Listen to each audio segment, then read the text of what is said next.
Well, this is True News. I'm Rick Wiles. The Democrats tried for over 2 years to bring down President Trump by proving that he was elected with the help of the Russian government and that he actively colludes with Moscow to make decisions that benefit Russia.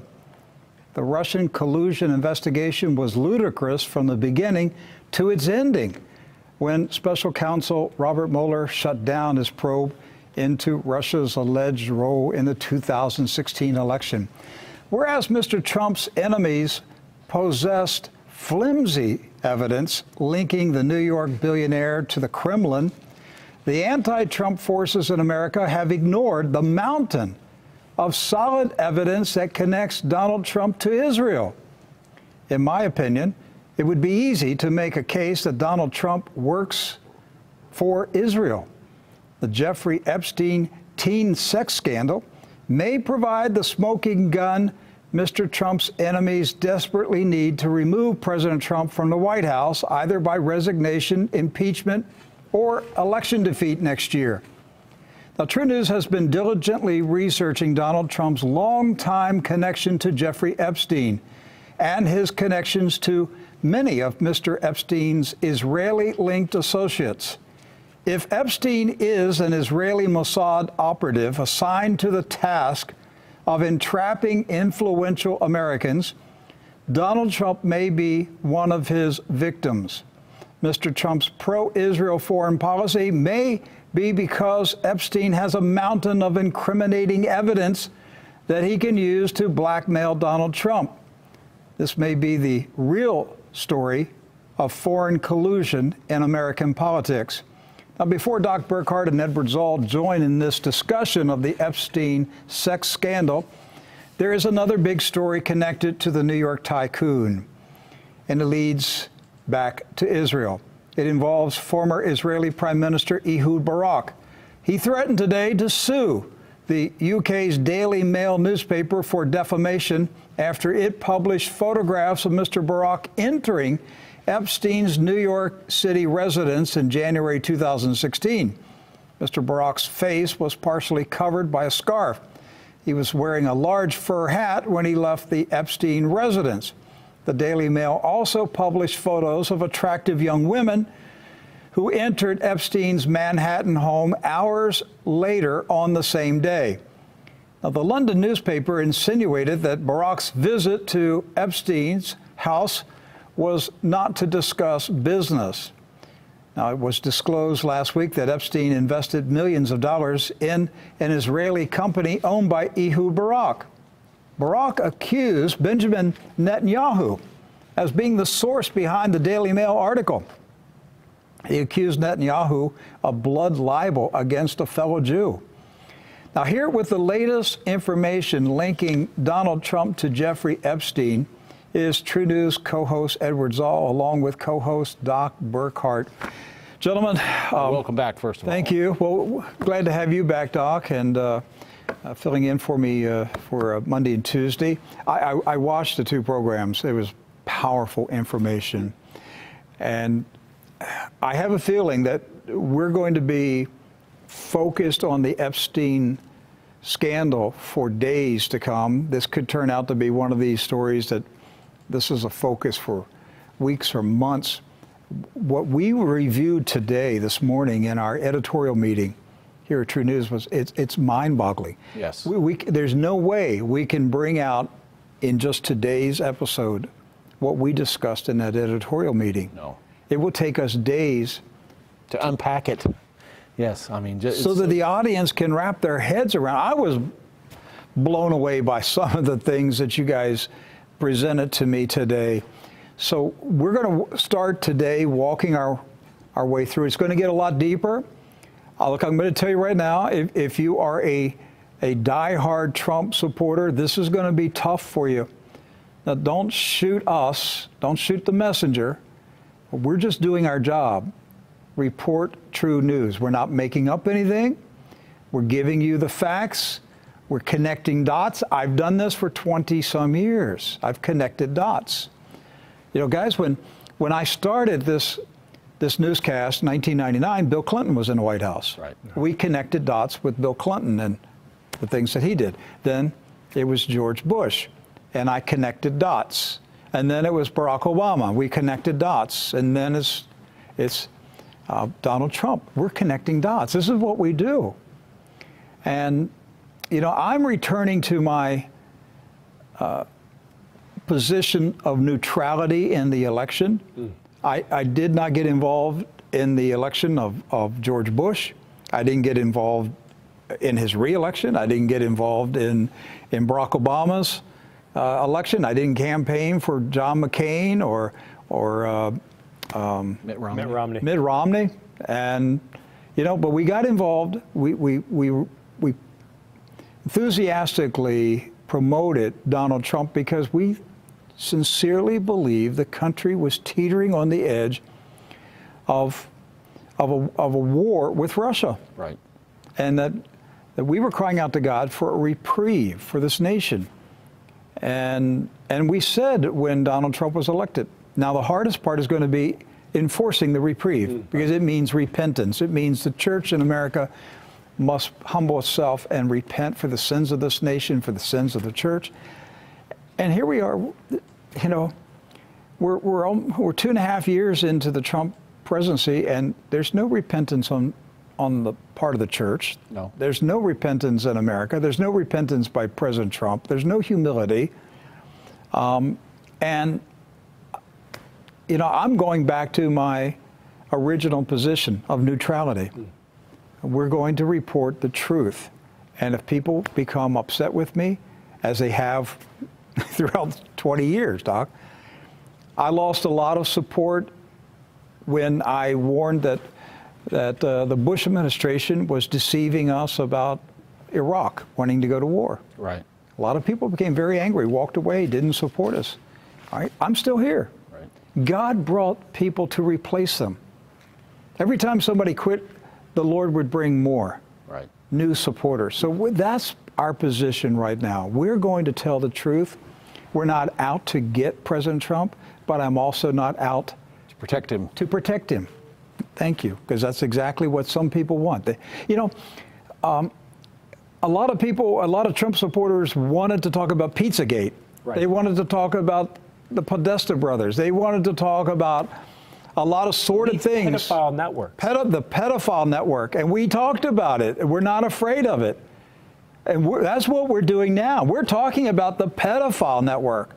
And what I've said many times is that the real political party that controls America is not the Democratic Party or the Republican Party, but the perpetual war, criminality, sleaze, corruption, and pedophilia party. Right. That's the party that controls the American society and government. And so we're going after it. And whatever happens, happens, all right? If this leads to certain Republicans going down, so be it. If it leads to Democrats being exposed and brought down, so be it. The main thing is that this criminal regime be exposed and brought down. But I think it's at the heart of the Zionist tentacles that are wrapped around America, because they've used blackmail to get control of the American government. So we're going to talk about Jeffrey Epstein and Donald Trump today. We're just beginning. This is just the beginning. Your head's going to be spinning by the end of this program. Do you guys have anything you want to say about the Ehud Barak story and the Daily Mail?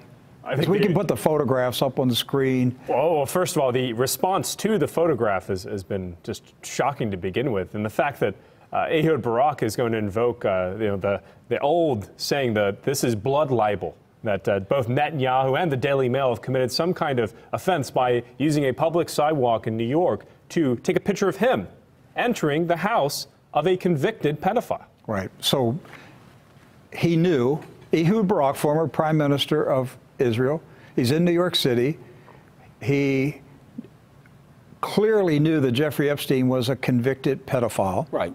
And it sounds like he knew this photo was going to come up, because it was only 2 days ago at this point that he gave an exclusive interview announcing that he had visited Jeffrey Epstein's And this is the media calling it the orgy island, the island that sordid sexual activity was taking place on. He admitted to visiting this island, but he prefaced it by saying, I didn't see any girls. I didn't see any girls. So. Well, wait a minute. He said he met Epstein at least 10 times. Right. But he didn't see any girls there. That's what he's saying. That's right. But he got money for Epstein, a lot of money for his company. And this is 2015. And to be clear, this is after Epstein's conviction. Yes. Which was in 2008. You know, you can't go into it blind. So, well, I didn't know he had a conviction like that. He knew it. He sought Epstein for money for his business, and he visited him, according to his own words, 10 times. And that photograph, those photographs were taken in 2016. Now, to be fair to Ehud Barak, it was January, New York City. It would, to say he was covering his face because it was cold, okay, that's a believable story. I mean, anybody who's been in New York City in January knows it's really cold, windy. The Daily Mail was insinuating that he was covering his face to disguise his identity. Right. And the young ladies who came in later, they did not enter with him at the same time. They entered hours later. They don't appear to be too cold. Doesn't look like they're suffering frostbite. But he is a Middle Eastern man in New York City, and so he might have got a little chilled there. But when he came out, he was wearing a big fur hat, which he's not wearing going in. So did he leave his hat there on a previous visit? Where did the hat come from? It's a fair question. Or did he borrow Jeff's hat? I mean, we really want to be borrowing anything from Jeffrey Epstein. And are there any photographs of Jeffrey Epstein wearing a giant fur hat? I don't think so. So there's obvious suspicion there, and so Ehud Barak said today he's going to sue the Daily Mail if they did not take down the article and the photographs. Did they do it? The article is still up, and the photographs are still embedded at the time of our program. So they've called his bluff on this. And Rick, when it comes down to this, there is public interest in the story. I can't speak to the legality of it, but clearly, if a former prime minister of what, I'll take our government at our own word, one of the greatest allies of America in the Middle East, is seen visiting the house of a convicted pedophile and now the alleged headquarters of an purportedly international sex trafficking ring. Don't you think that would be a story of interest? Any paper in the world should have the right to publish that? It's a huge story. The Epstein scandal is getting worse by the day. It really is. It's getting worse by the day. And now they're invoking words like blood libel in all this. That's how serious they're taking it. And he's accusing Netanyahu of blood libel. A fellow Jew. Yes, a blood libel. Right. Because Barak is running against Netanyahu if they have another election. So as of right now, Barak is Netanyahu's strongest opponent because Benny Gantz has pretty much faded away, and they brought out Barak. Let's put up the photograph of Robert Maxwell. This is number 19 on our list of photos. Okay, so there's Robert Maxwell, publisher, extremely wealthy businessman, died in mysterious circumstances, fell off of his yacht. Naked. Yes. And drowned and had a heart attack. Yes. Which came first? We don't know. Standing on the yacht rail naked and you have a heart attack? Fall over, or did you have a heart attack after you drowned? After somebody knocked you off the rail, all right? So Robert Maxwell is believed to be a Israeli Mossad spy. I suggest you read Gideon's Spies. Gideon's Spies by the late Gordon Thomas. I interviewed him many times. And I guess, Doc, maybe we should go and bring back the interview I did with Gordon Thomas. We should just put it up on the website as audio. Right. It's done many, many years ago. Gordon Thomas passed away, I don't know, maybe 4 or 5 years ago. And but Gordon Thomas was convinced that Robert Maxwell was an Israeli Mossad spy. He provided a great deal of evidence to it. I mean, it was a compelling read. Maxwell owned a publishing house, several some prominent, well-known publications. The British Printing Corporation, Sinclair Research, Macmillan Publishers, and the Mirror Group newspapers, which owns the Daily Mirror. Macmillan Publishing at one time was the largest producer of textbooks for schools in the U.S. at one time. That's right. And so he owned it. That's right. How about that? Get propaganda into the school textbooks. Yes. So. And Mr. Maxwell has his own long history with Israel, going back to the 1948 war. It's been considered to be a fact at this point that Maxwell helped smuggle in through an operation for air parts to the Israeli Air Force, allowing them to maintain air supremacy during the Arab-Israeli War in 1948. And as you noted, Gordon Thomas, he took this, I'd say, much further than anyone else has taken the story on Maxwell, so much so that it wasn't simply that Mr. Maxwell, you believe Mr. Maxwell was more than simply an agent for the Mossad, was involved actively in potentially launching a coup in Russia to put the KGB chief in and topple the current prime minister at the time, which was Mikhail Gorbachev. And he wasn't prime minister; he was the president. President, right? Yes, the president of the Soviet Union at the time. But the crazy thing with Mr. Maxwell, especially in regard to what Gordon Thomas has said, is Gordon Thomas doesn't believe it was an accidental death. Gordon Thomas believes that Mossad killed Mr. Maxwell because their own agent. Their own agent, because there are two things. He was planning to double-cross the Mossad, potentially sell out information, set up his own shop, let's say, with the blackmailing information that he was generating. But two, that he was basically acting rogue in regard to this coup and other operations. Well, there was another factor involved with that too. He was hundreds of millions of dollars in debt, and was actually $400 million, and was wanting to use his knowledge and information that he had in order for someone to basically pay off that debt. And so he was using that as an opportunity. I've got information, I need cash. So a businessman who's deep in debt and facing bankruptcy is a prime candidate to be entrapped in an espionage network. Yes. Now, that could fit a lot of people. Right.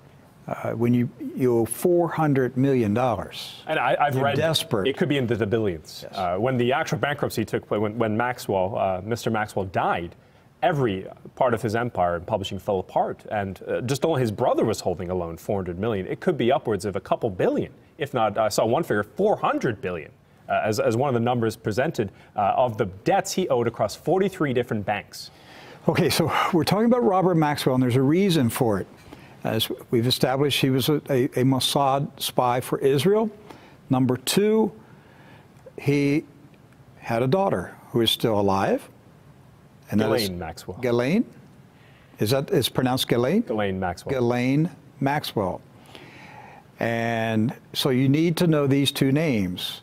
Robert Maxwell and Ghislaine Maxwell, because personally I'm convinced that Ghislaine Maxwell is Jeffrey Epstein's handler for the Israeli Mossad. I don't believe she works for him, he works for her.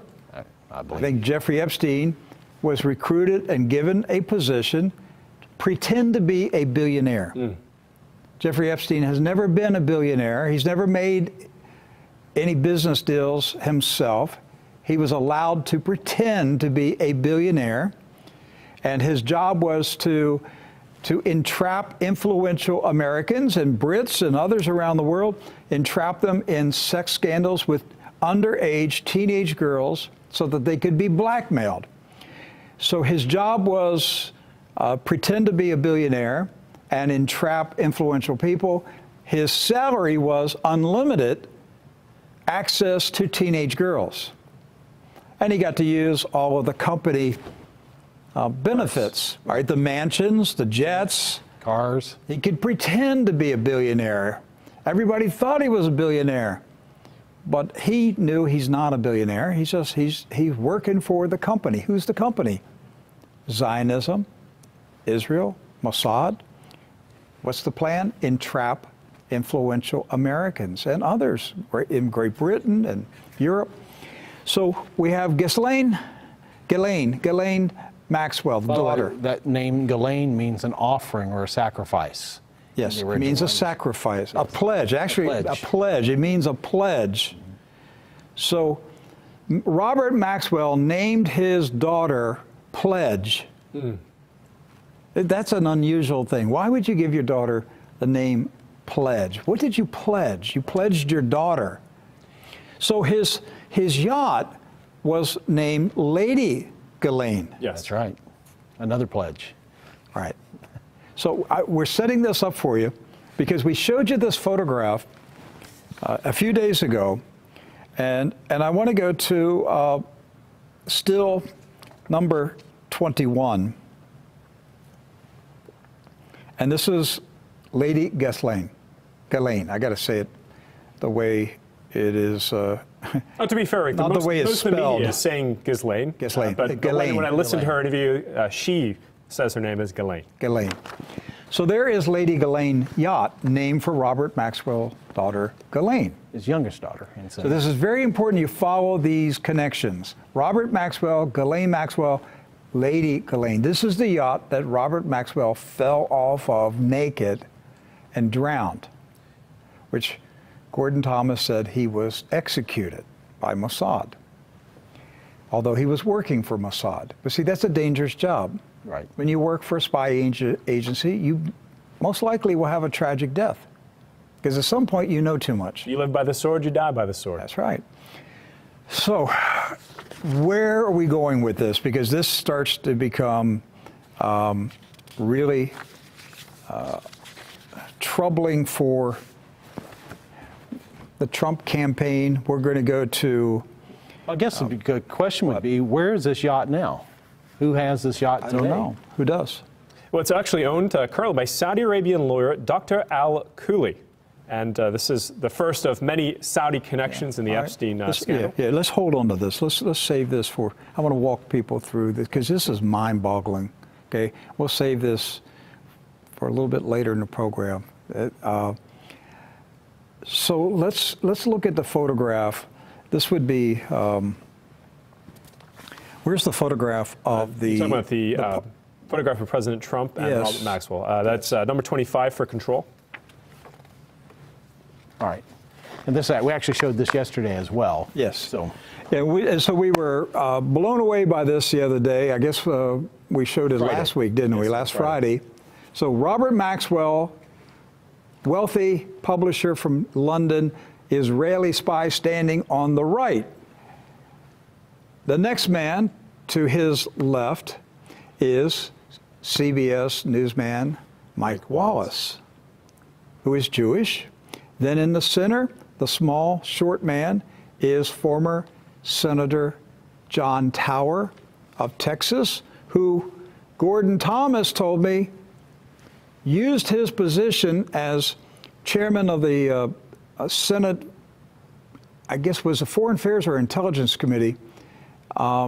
He used his position in the Senate to get Israeli spies into American nuclear research facilities. Los Alamos. Los Alamos, specifically, yes. And I have a little bit of a bio on him, but I can wait on. yeah, go ahead. Go ahead. Specifics, we're looking into this, specifically Senator John Tower. He took over Lyndon B. Johnson's Senate seat. Let's go back. Just keep the photograph up there, Okay. so we can just keep. Yeah, so let's keep the photo on it. And He replaced LBJ. LBJ. Who is the one responsible for the USS Liberty, that's correct. which was a Israeli false flag operation to start a war against the Arabs. That's correct. And then after leaving office, Senator Tower led the Tower Commission, which investigated the Iran-Contra affair and published a report which was, though it was highly critical of the Reagan administration, it didn't really look into much of the actual allegations to smuggling, illicit relations with foreign nations. It was a sort of, I'd say, a rubber stamp on the investigation. You leave it alone, leave the, especially the players, out of jail, including the Reagan administration.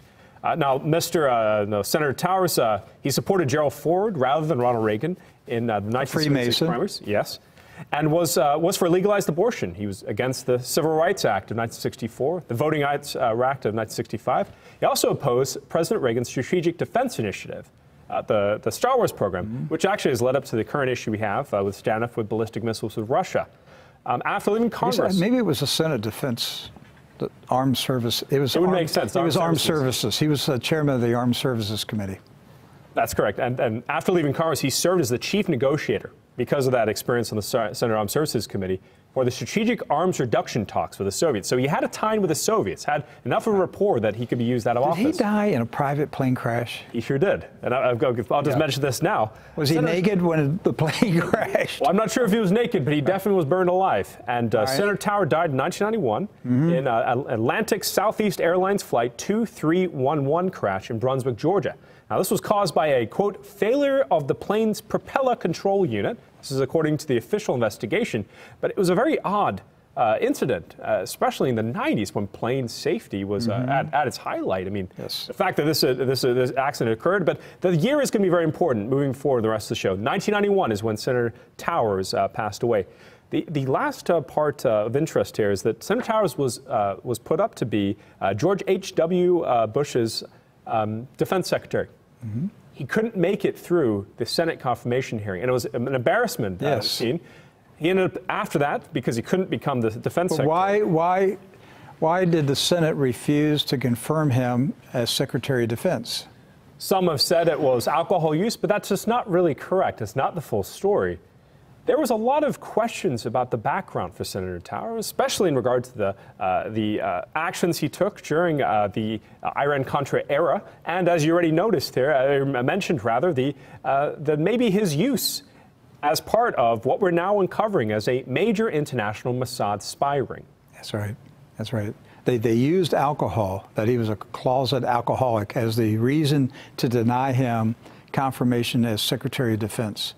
But a lot of people speculated it was because he had questionable loyalty to the United States, that he perhaps had been recruited by a foreign power. Well, the only foreign power that he's knowingly helped was Israel.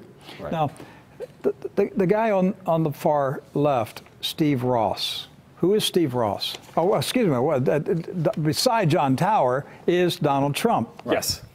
So there is Donald J. Trump, pictured with Robert Maxwell, Israeli spy, Mike Wallace, CBS anchorman, John Tower, known to assist Israeli Mossad spies get into Los Alamos.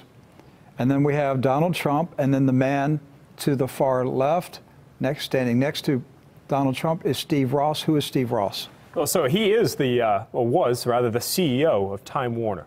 Now, the background on Steve Ross, he was born Stephen J. Recknitz, son of Jewish immigrants to Brooklyn. He changed his name? Changed his name. And we're seeing this again to be a habit. Why do they do that so often? And I can only speculate, maybe it's like what my family had to do. Original last name was Zelinsky. But when they immigrated to England to fit in, they changed the name to Zal. But I don't know if that's the case with here, but I've seen that a lot in this investigation, that a lot of the individuals... I mean, my name is German. It's Vilas. It's not Wiles, it's Vilas. But when they got to America, people looked at the spelling because Germans pronounce W as a V. Right. All right? And so the Americans, speaking American, said Wiles, but the name is Vilas. Right, and we know names mean things, especially in politics. I mean, there's a reason why Yael Kushner is not going by Yael Kushner. She's still calling herself Ivanka Trump publicly. Yes. Because names mean things. Yes. But my family didn't change their name. It was just mispronounced. It was mispronounced. That's got changed for you. But these guys changed their names. They did change their names. To disguise their identity. Right. So his history actually dates back to 1953. He married Carol Rosenthal. And she was the daughter of a Manhattan funeral home owner, Edward Rosenthal, who operated the largest funeral company in the United States. It was called Riverside Memorial Chapel. This is where they accepted employment as a funeral director. This is Steve Ross's first job, the future CEO of Time Warner. Why this is important is that through... He started out burying people? Started out by burying people, which some might say is ironic that it's tied into this situation where many have died in mysterious circumstances. I'm sure this scandal alone has buried many. That's interesting. So he's the founder of Time Warner? Yes, he's the founder, the CEO of Time Warner. Okay, so any suspicious information about the early days of Time Warner? So the money that went into Time Warner is of interest, and there's a tie-in to two crime dons, as this is how they're referred to by Connie Brock in her book Master of Game, Steve Ross and the Creation of Time Warner.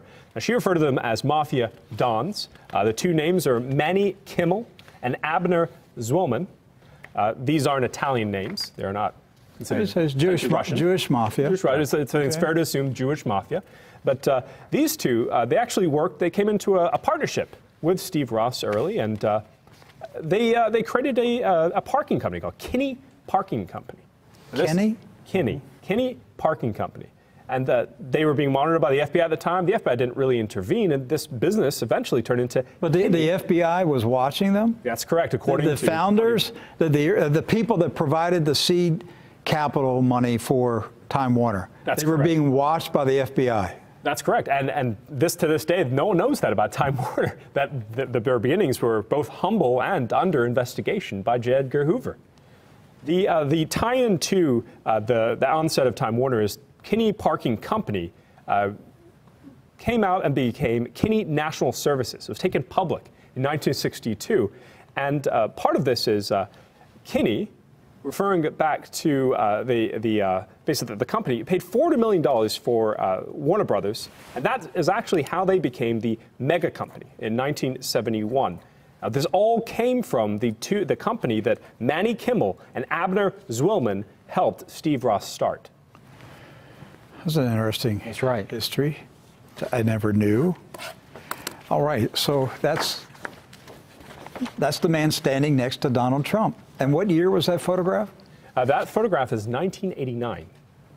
1989, and we know the exact date. Is that the photograph that was found here in Florida in like a thrift shop? Thrift shop? Yeah, so the Palm Beach thrift shop, that's the photo we showed on Friday, and we didn't know all the players in this. But since Friday, I've been stuck on this, trying to figure out all the players in the photo and try to find anything else, because it seemingly is a very important photo, especially the fact that you have both the current president and Robert Maxwell, which across many circles, including the research by Gordon Thomas, was a Mossad agent. Now, I have to ask this question, Edward, because there might be people in the audience asking this. How do you know that photograph was taken in May of 1989? How do you know that?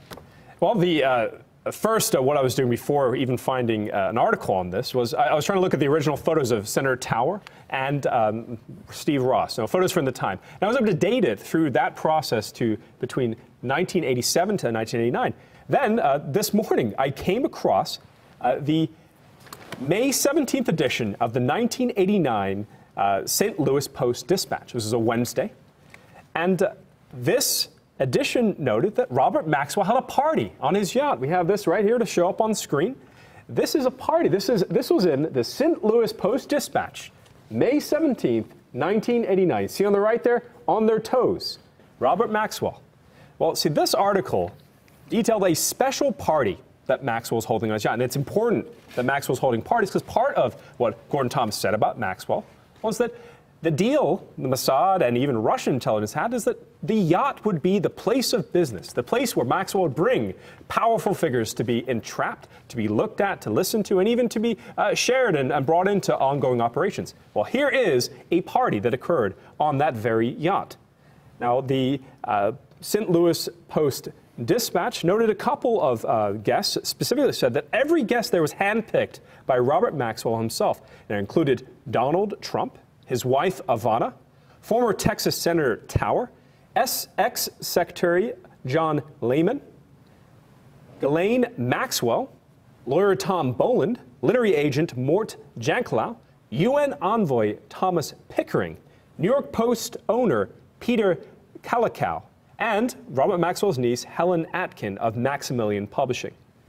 Now, the St. Louis Post-Dispatch insisted that every guest, and this is an order from Robert Maxwell himself, insisted that every guest take their shoes off before going on the yacht. Now, at face value, that just seems like he wanted to keep a tidy boat. He wanted to keep the plush carpet clean.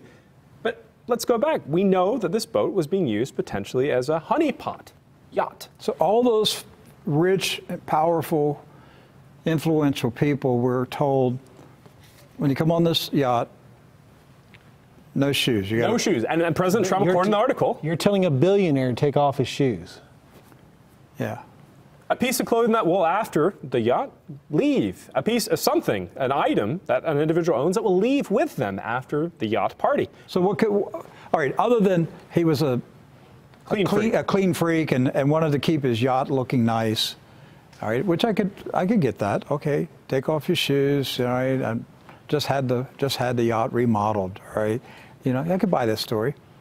But how could you use that line for a nefarious purpose? Well, this would have given Maxwell a unique opportunity to, let's say, plant or swab for. They could plant a listening device, swab for potential DNA, any kind of skin, sweat even, that is in the shoe, both to determine health, but also genetic makeup, all these things which could be used by an intelligence agency. Well, if you wanted to make somebody sick and you had their DNA. Right. You'd have could make a germ-based weapon, right. Just like we had in the headlines about the CIA, their potential involvement in ticks, basically carrying the deerborn disease, That's right. the Lyme disease. Okay, so the yacht that President Trump was on, 1989, was the Lady Ghislaine, the name for the daughter of Robert Maxwell, and Ghislaine Maxwell was on that boat At that time with Donald Trump. Right. Right? And Lady Ghislaine, or no, that's the yacht. Ghislaine Maxwell is in the center of the Epstein sex scandal today. And people think that she's an employee, but I'm telling you, folks, it's the other way around. Yeah. All right. Epstein is the employee. Yeah, and what's telling about it. She's the handler. Some direct proof for that is that Ghislaine doesn't actually stay with Mr. Epstein. She owns her own apartment within a couple blocks of Mr. Epstein's New York mansion, but she has stayed in her own, as a group, her own property, her own She's schedule. there when the teenage girls are brought in. That's right, and manages them, according to that's right, she lawsuits which have manages been alleged them. against Mr. Epstein and Alan Dershowitz. She's up to her eyeballs in this sex scandal with these teenage girls. She's got to go to prison with Epstein. Right.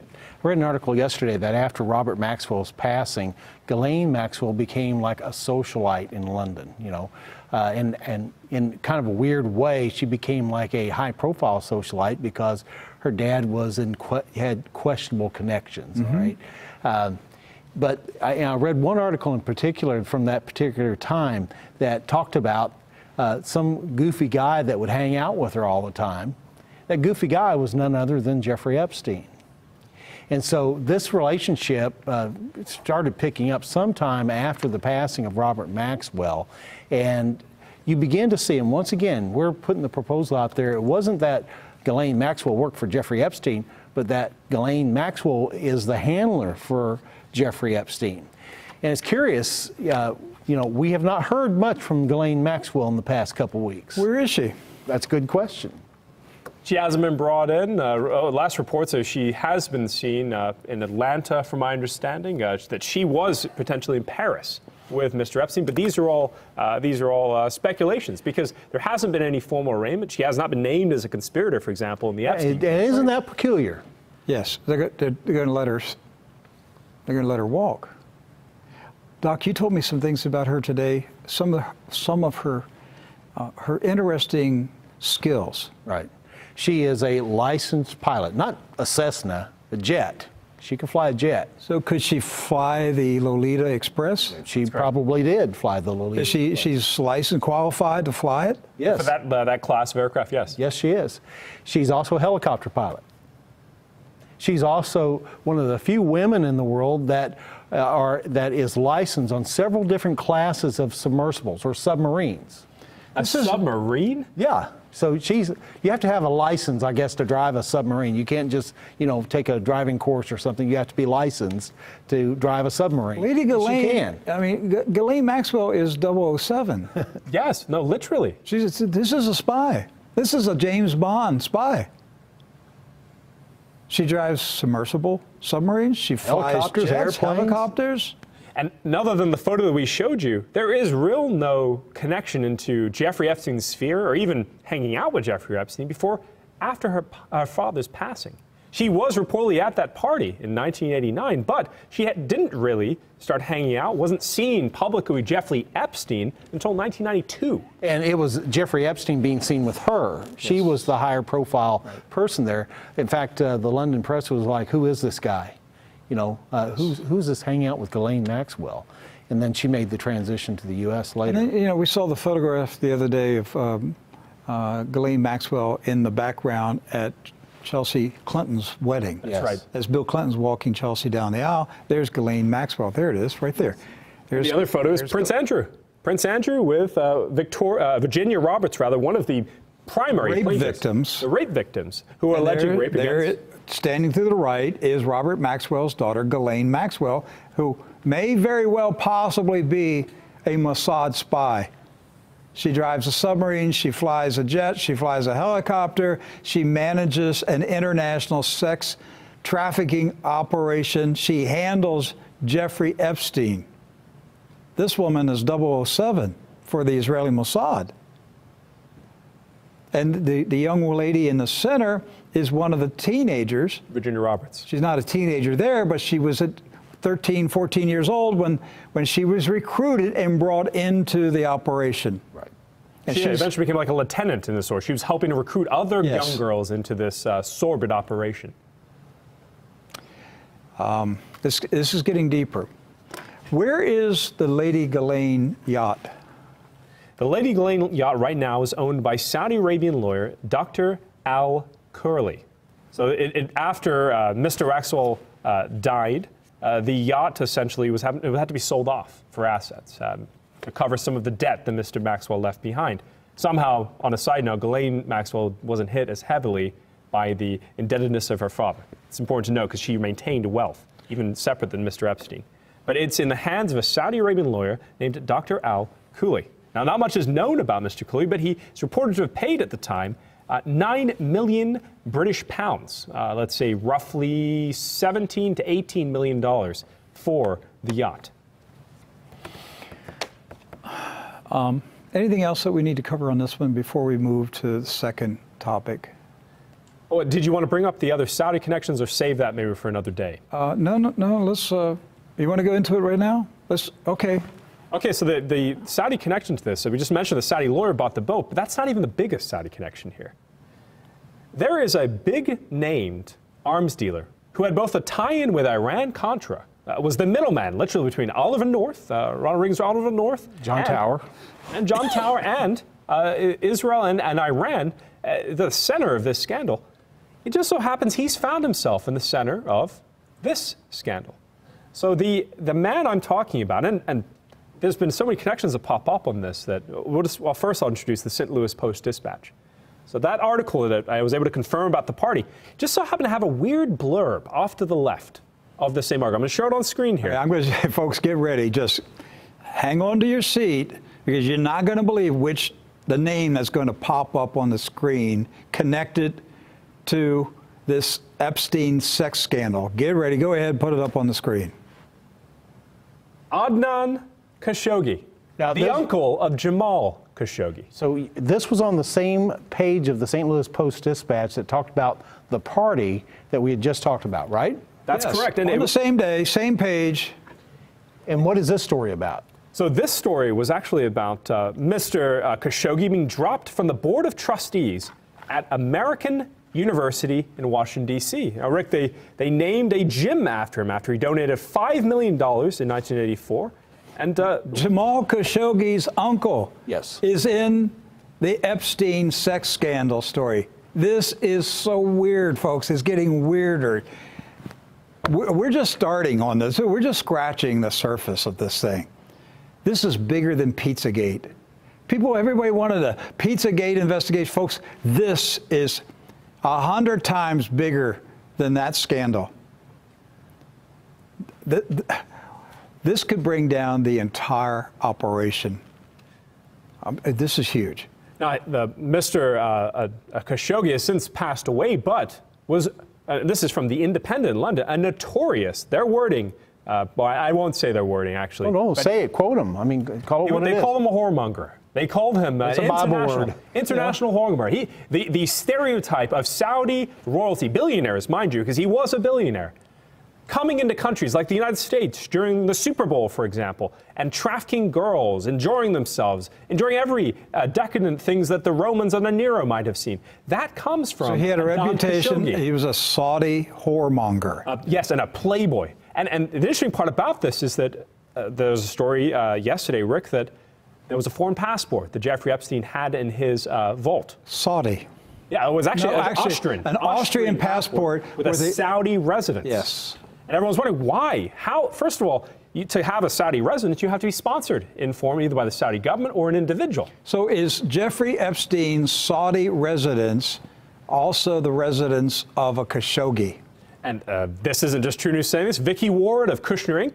has said this too, that really? the tie-in to Epstein for this case is Adnan Khashoggi. And in addition to this, I need to read her book. It's very good. I read it from page to page. You do? Yes, I'll give her did? credit. Okay. I'll say the one thing. Could I borrow it from you?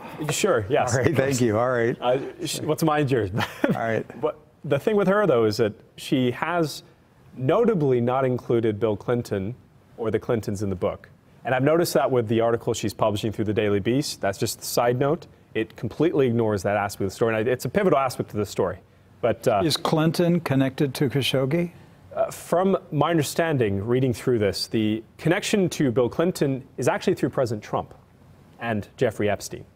It's not direct. And that's odd to think this, but the reason why this is a connection is how Bill Clinton may know both Jamal, or especially Adnan Khashoggi, is actually through his time he spent in the early 2000s hanging out with both President Trump and Jeffrey Epstein.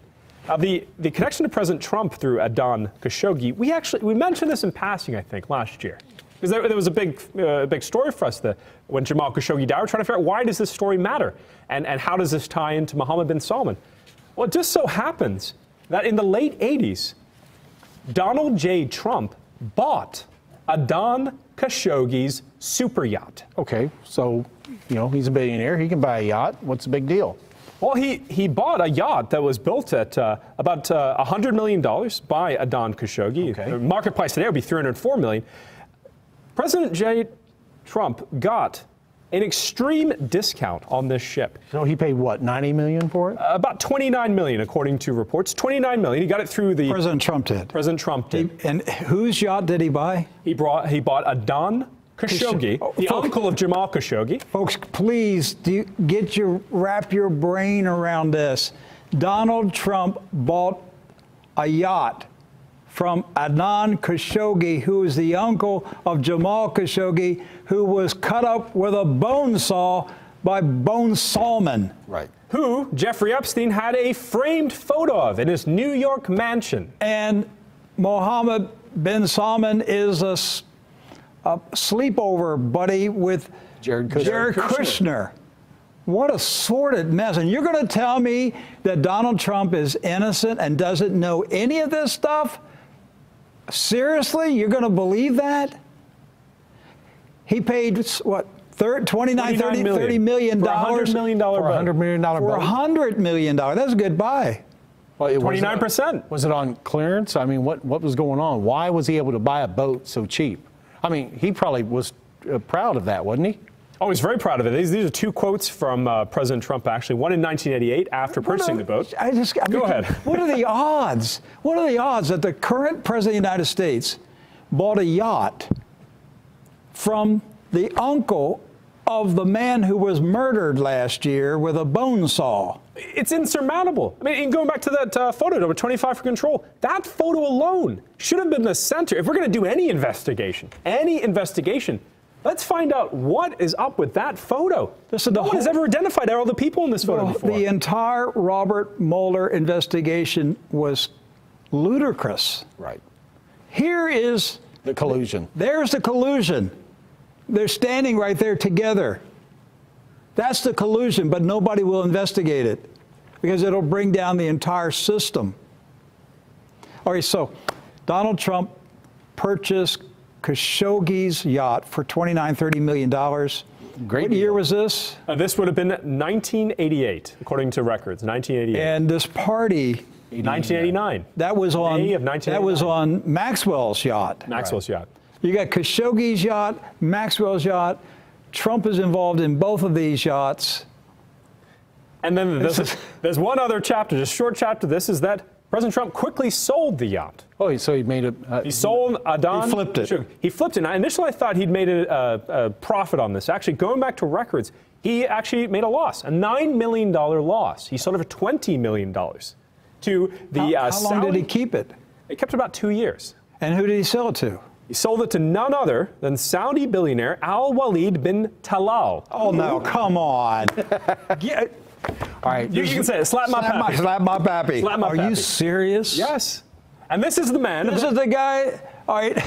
Mohammed bin Salman hung this man upside down in the Ritz-Carlton in November of 2018. And we speculated that his White House buddy, Kushner, was one that sold him out. Hand-walked a dossier of intelligence. shared intelligence because Kushner had a clearance for intelligence on the orders of Donald Trump. Yeah, not on the orders of Defense Secretary Mattis or John Kelly, the chief of Because staff. Kushner didn't qualify for a top secret clearance. He was denied clearance for some reason. Well, they said because he didn't disclose the Kushner Company activity in the West Bank and also in China. He physically didn't disclose things which would be a conflict of interest. Donald Trump ordered the intelligence agencies to give top secret clearance to his son-in-law. Yes.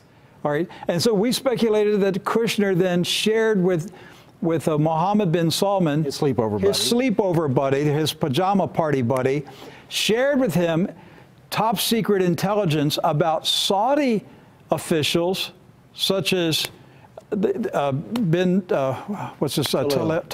Yes. And they were being rounded up, hung upside down in the Ritz-Carlton Hotel. Oh, ransom. There was a report that they had to pay billions of dollars, up to billions of dollars, to get their freedom. Even signed off shares of Twitter, for example. Bin Talal had a large stake in Twitter, which was reportedly signed over to the Saudi government. Let's back this up, just because I'm having trouble comprehending this.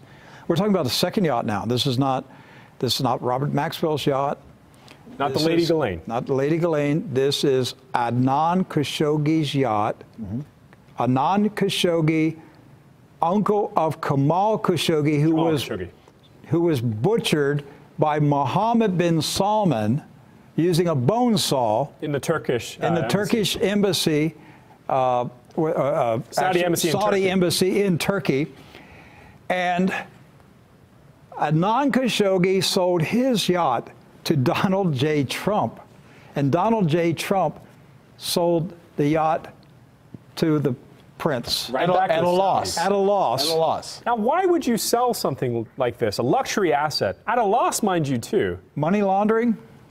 That's an interesting question.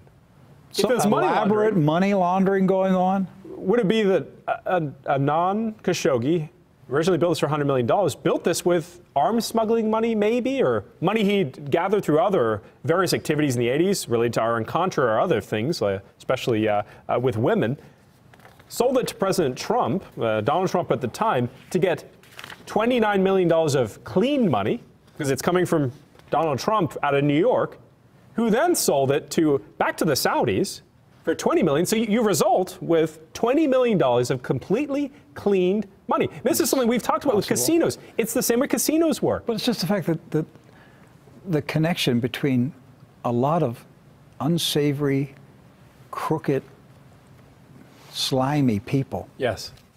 Does Donald Trump know anybody that's not slimy? Does he hang out with anybody that's morally virtuous? Does he have any pictures of Trump with a morally virtuous person? He's got Paula White to sit with him before. I said, are there any photos of somebody with a morally virtuous? I was going to let you guys lead into that one. So. All right. I'm serious, okay? Paula White said a couple of years ago that she and her second husband watch pornography together. All right, she's a pastor? Yeah, right. Okay. I'm not even going to go down that road. I've got two more topics I want to get to. We're already 1 hour, 12 minutes. We're going to have to do 5 minutes each on this, guys. Okay. The next one is President Trump possibly could be implicated in international trafficking. Well, not international, but interstate. Interstate. President Trump could possibly be in legal trouble that he participated in the transportation of an underage girl on his jet. Yes, that's correct. And this would have been, actually, we have the exact date, Friday, 11:30 p.m., April 15th, year 2000. President Trump, according to a reporter he had with him, Michael Corcoran, he worked for Maximum Golf Magazine. So this is a sports magazine that we... Yes. Golfing magazine. He was doing basically a profile on President Trump. Okay. Well, this reporter at the time wrote down a couple guests that President Trump was having, this time he was Donald J. Trump, was having onto his jet and taking them from New York, LaGuardia, down to Palm Beach to the Mar-a-Lago. Now, the guests were none other than Jeffrey Epstein, Ghislaine. So Epstein was flying on the Trump jet. On the Trump jet. And they were going from where to where? LaGuardia Airport in New York to Palm Beach, Florida. Now, there were other guests on the plane, too. Yes, the reporter at the time didn't think much about it. He did at least write down a note about this extra guest. There was a young girl, the ages, according to the reporter, between 15 and 20, was dressed up, had a lot of makeup on, and she accompanied both Jeffrey and Ghislaine onto President Trump's jet. Between the ages of 15 and 20, okay, that's a 5-year span. Why did he think that she possibly was 15 years old? The way she was dressed, the makeup she was wearing, and the size, actually, her size. The reporter hasn't, since even this coming out, being republished by the Daily Intelligence, New York Magazine, hasn't expanded on this really. But what he said is that he noted that girl must have been the age between 15 and 20. And why that's important is we now have an example where it's not the Lolita Express. Jeffrey Epstein's plane, he had 2 of these, but Jeffrey Epstein's plane. We have an example where President Trump, we know he had a relationship with Jeffrey Epstein dating back in the 2000s, but this is an example of him actually ferrying both Jeffrey, Ghislaine, and an unknown young girl. Ghislaine Maxwell was on the jet, on the Trump jet also? Right, so the reporter for this Maximum Golf article, when he observed in the article, he thought, you know, first of all, President Trump was upset that Jeffrey Epstein was making him late. You know, he said, "Where are you, Jeff? Where are you?" Where, you know, he's pacing back and forth. And this is where he said, you know, you're never late for somebody's jet. Somebody else's so ride. jet. So this reporter noted that when Mr. Epstein arrived, because he didn't know who Jeffrey Epstein was. He didn't at that time? No, the reporter didn't because... The reporter did. Right. I thought, yeah. The reporter didn't know who Jeffrey Epstein was or anything like that. He found out later who it was. When they arrived, he assumed that Epstein and Maxwell were a married couple. And the girl was their daughter? Either a daughter or niece or something like that. And he said that in the article itself. Yes, and wow. there was another person on the plane, too. It was President Trump's sister. It doesn't say which sister, but I have narrowed it down based on the explanation and description of where they're going, to President Trump's sister, Manhattan Bank executive Elizabeth Trump Grau, who has since retired in Palm Beach, and her husband, film producer James Grau, who's a member of the Mar-a-Lago and the president of a documentary and film movie production company called Charisma Productions. So they were on the plane also, so they can potentially either be, let's say, subpoenaed if this ever does come into an investigation, or could themselves talk about. Wait a minute, the FAA requires a passenger manifest. Manifest. And that's how we know, for example, the Lolita Express passengers. The names of every passenger on a private plane has to be recorded. That's correct, and this situation has been very odd because there hasn't been any questions about this flight, which would fall into the time frame of investigation, though 2 years after what the FBI says they're looking into currently, 2002 to 2005, activity by Jeffrey Epstein. This is in relation to traffic between New York and Florida. All right, so Donald Trump knew, he obviously knew Jeffrey Epstein because he invited him to ride on his jet. And the way the reporter worded it is this wasn't an unusual thing at all, that Epstein hitched a ride, you know, on a regular basis. And he brought Ghislaine Maxwell, the handler, the Mossad handler, daughter of Robert Maxwell, the deceased Mossad spy, and the namesake of Lady Ghislaine, the yacht that he fell off of naked and drowned. Mind you, President Trump called his yacht Princess Trump. the Trump princess. So it's interesting. So if he named it after his daughter, he did exactly what Robert Maxwell did with his. He named it after Ivanka, Yael. Yes. All right. So Donald Trump knew Jeffrey Epstein. He knew Ghislaine Maxwell. He invited them on his private jet to ride with him. Okay. So if he knew him, if he knew Maxwell and he knew Epstein, then he knew that they weren't married and they didn't have children. That's right. So who's the? So the little girl gets on with makeup and jewelry, and Trump looks at her and knows exactly who she is. Maybe not her name, but he knows this is not Epstein's daughter. Because President Trump himself said in New York Magazine 2002, he'd known Mr. Epstein for 15 years. Okay, that's the span of a child growing up. And when did he say that? He said it to New York Magazine 2002. That's the infamous quote about, oh, Jeffrey's a terrific guy. He loves girls on the younger side. He knew him for 15 years. So it takes it back to 87. All right, but this picture, or not a picture, but this trip was 2000. Yes. So he had known him for over a decade. Yes, on that point. So he knew exactly who Epstein was. He knew what he was. He knew he was a pervert. And I'm going to go out and say I believe Donald Trump knew and knows today that Jeffrey Epstein and Ghislaine Maxwell are Israeli spies. Because I believe Donald Trump works for Israel. I've come to this sad conclusion after 2.5 years of watching him that he has not done anything that he promised his supporters, but he's done everything that Israel has wanted. And I believe he's an Israeli operative. Maybe not an agent, but a man who is compromised and deeply entrapped by his sexual appetite for young, attractive women, and possibly has been involved with underage girls through Jeffrey Epstein. There are definitely lawsuits allegedly. I don't have any friends that are convicted pedophiles. Do you, Doc? No. I kind of steer away from them after they're convicted. President Trump I don't know. I've never had a close friendship with any pedophile, to my knowledge, knowing that he's a pedophile. That's right. And certainly one that's convicted. President has two. Both Jeffrey Epstein and George Nader. And George Nader, the guy that just got busted. That's right. With child sex photos on his phone. So we have a link here to child sex crimes. We have one more item to cover today. All right. Let's go ahead, Doc. All right. Well, it's probably already filtering out to most of the major news outlets today, and you might have already seen this, but this has been distributed. Started off with the Morning Joe program on MSNBC, and I know the reaction might be from viewers and listeners, oh, well, they're just out to trash the president, do anything they can to harm him.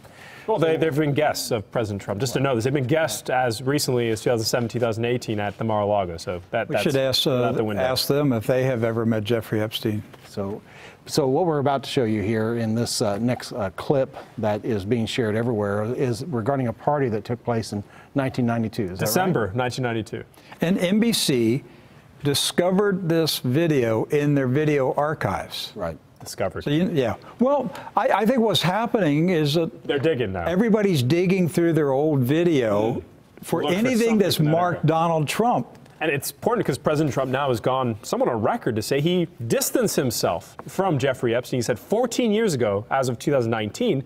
So if they find anything after 2005, the president is caught in a lie. But this particular video was 1992. So this kind of establishes that there was a much closer relationship with Jeffrey Epstein and Ghislaine Maxwell than has been previously reported. That, it was enough to be partying and partying close. And what you're going to see here in this clip is then Citizen Trump really letting loose. So this is, 27 years ago? Right. Okay, so let's watch it. This is courtesy of what NBC has released today. Right, yes. So this is clip number 31 for Control. We're going to see in here, this is President Trump with Jeffrey Epstein right in frame. Right behind them, as you'll see, is Ghislaine Maxwell. She's actually right behind here. them. She's here. So she's at the Mar-a-Lago. There's Epstein to the right. Who's the guy on the left? We haven't identified him yet, but we're on that. As you see, right, but the woman with the earrings is Ghislaine. You'll see her come into frame in just a minute. She's right behind Jeffrey.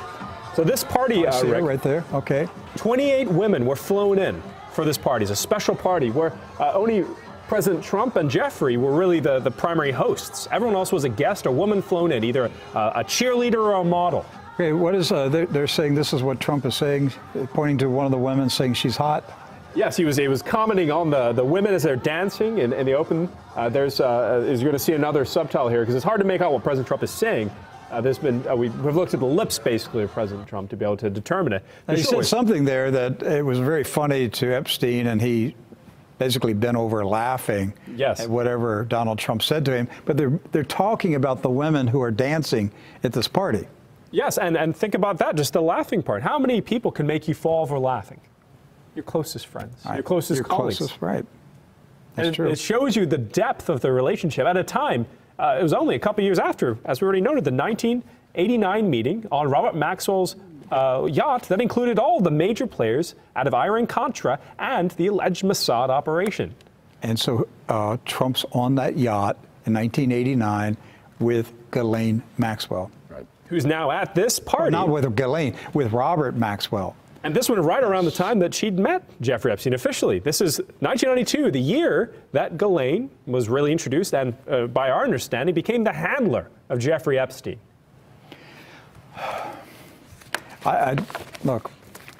Donald Trump needs to be questioned. You want to have a special prosecutor, now's the time to have a special prosecutor. I would fully support a special prosecutor. Just don't let it be Ken Starr, who defended Jeffrey Epstein. Remember Ken Starr from the Clinton, Monica Lewinsky? That's right. Monica Lewinsky, possible another Mossad agent in the White House, and who was her investigator? Ken Starr. And then where does Ken Starr show up? Defending Jeffrey Epstein in Florida. Give me a break. Ken Starr was on the take the whole time. Be part of the operation. All right. You got Alan Dershowitz. You got all these people in. It's always a sickening mess. But the people, look, forget about party politics. Forget about the 2020 election. Forget about it. A lot of the Trump supporters are going to be furious with me, and I realize that. But I'm after truth. Yes. And I want to expose and bring down this evil, wicked, satanic, Luciferian albatross that is choking the life out of this nation. And it is very evil and wicked. And children have disappeared. They've been used. I believe that they've been sacrificed in satanic rituals. Kind of like the temple that's on Jeffrey Epstein's island. Why has nobody been in that temple? No law enforcement has been in it.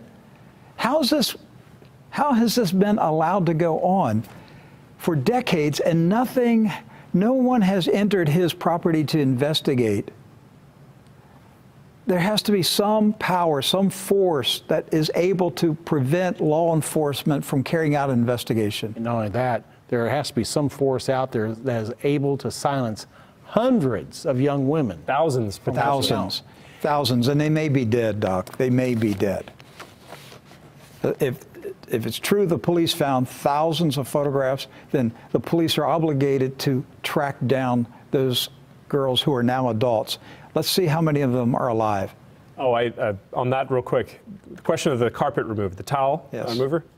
I spoke to someone over the weekend, and theory might be that could be used to crush bones. Of course. Heavy machinery like that can be used to crush bones. When you're talking about carpet and tile extractor, yes, that's something to crush very hard substance and rip it up. So think of it, moving that from the island to the New York mansion, which is now the epicenter of this alleged domestic side of the trafficking operation. What in the world could Mr. Epstein have been doing with that? What about the mansion out in the middle of the New Mexico desert? The Zorro Ranch. Zorro, on the old King Ranch. Oh, by the former governor. Yes. Has law enforcement gone in there yet? Well, he wasn't a sex offender there, Rick. The laws were too weak, apparently. He was registered as a sex offender in New York and in Florida, but not in New Mexico. Is there a federal investigation? Is there an FBI investigation right now, Jeffrey Epstein? Only out of New York, and though the prosecutors, the AUSA for the case, have said it could expand out to, again, Florida properties, New Mexico properties, but it's focused in New York right now. What's it take to get an FBI investigation of an international child sex trafficking network? What's it take to get an FBI investigation of a foreign spy network that's blackmailing influential Americans? What do you have to do to get an investigation? Well, they're too busy investigating other rabbit trails related to other issues. You have to be Christian. I mean, think about the only major sex operation that the FBI or the Department of Justice looked into in the past 2 decades is related to the Catholic Church. I mean, they were happy to spend the resources, and rightfully so in that case. But my point is they did spend in that case. They did open up an investigation into sex crimes.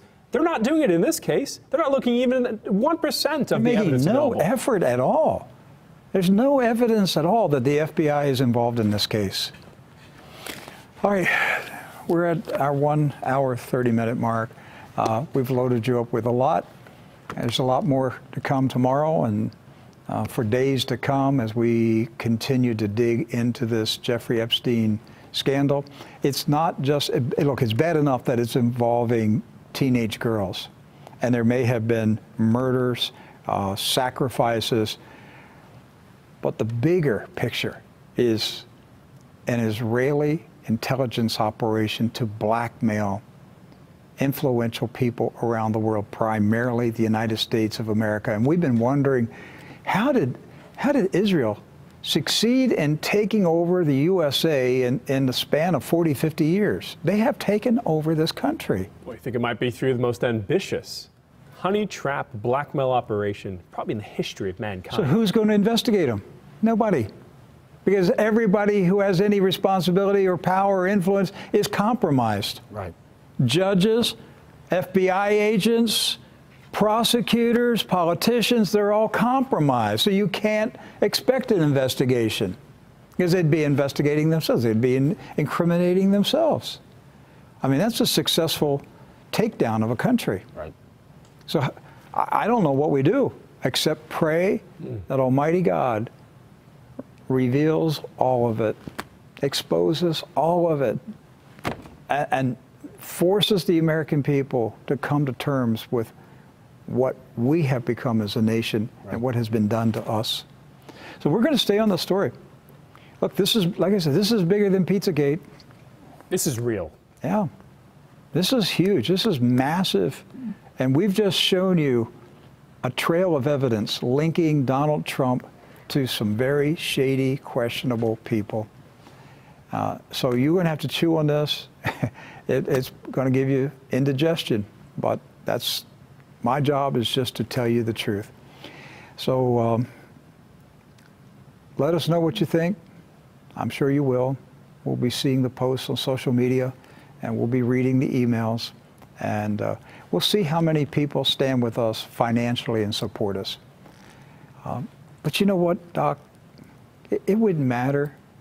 It would matter if 90% of our people dropped off because of this, because they don't like what I'm saying right now. It wouldn't matter, because God will bring a wealthy Arab Christian businessman or woman who will donate $10 million to us. That's my confession of faith, and I'm not moving off of it. It wouldn't matter if 90% of our donors walked away. God is my donor. Yes. He is my only source.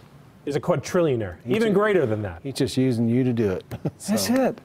It doesn't matter. My source is Almighty God. My faith is in Him. And so, you know, people get mad, I'll never support you again. Okay, so what? God provides. He provides for us.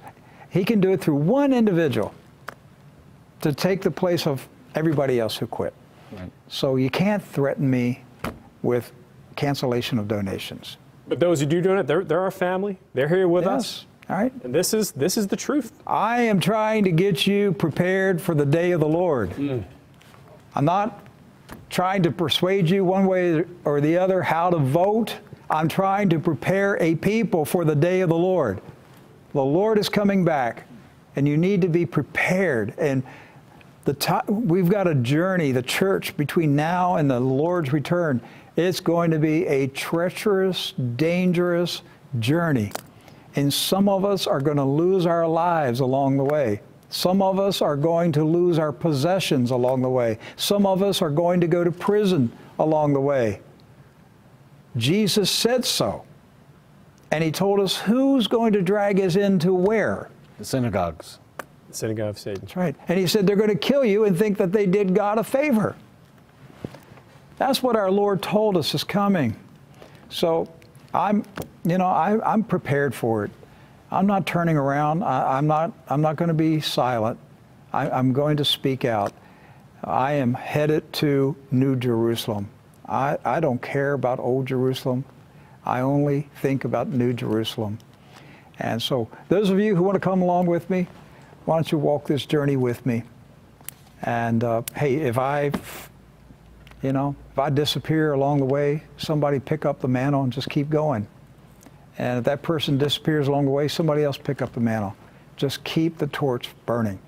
We've got to get the church to the end of the journey. And there will be a glorious church that arrives at the end of this journey and is there for the presence, the glorious appearing of our blessed hope, Jesus Christ. Thank you for watching True News today. Share this video on social media while we're still on social media.